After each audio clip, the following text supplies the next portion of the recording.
This is the G Word, the only internet talk show that does recur, does not deter, and is named after a slur.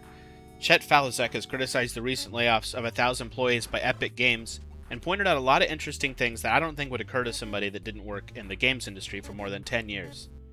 The industry is not going to be able to hire all the high quality staff, which is responding to Tim Sweeney saying employers will see a stream of resumes at once in a lifetime quality. There isn't another company or enough room in the industry in general to support the astounding number of employees that are now without jobs, especially those that weren't in senior roles.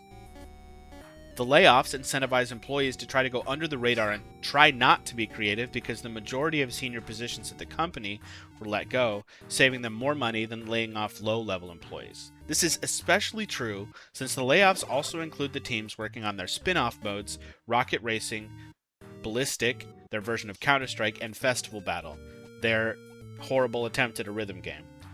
They are not a publicly traded company, so their pursuit of pure profit feels much more evil than if they had shareholders to appeal to.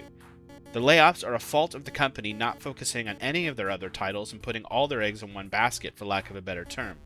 And that basket being Fortnite, of course. Their strategy there was puzzled me over the years with their launching of the Epic Games Store as well as their ownership and updates to Unreal Engine.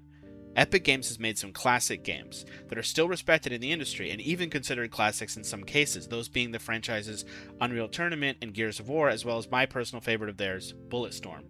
Despite its prominence, it's a strong incentive not to pursue a job at Epic Games, opting for companies like Riot Games, Ubisoft, or Warner Brothers. The layoffs at Epic Games should not be looked at as anything other than devastating and a deeply insightful reflection of the state of the games industry as a whole. This doesn't mean that indie games will save us, as indie games writ large have a slew of their own problems. This has been the G Word. Subscribe to the Patreon for behind-the-scenes content, video game recommendations, and daily newsletters. And in the words of Hideki Kamiya, you deserve to die 1,000 deaths. May you never play games again.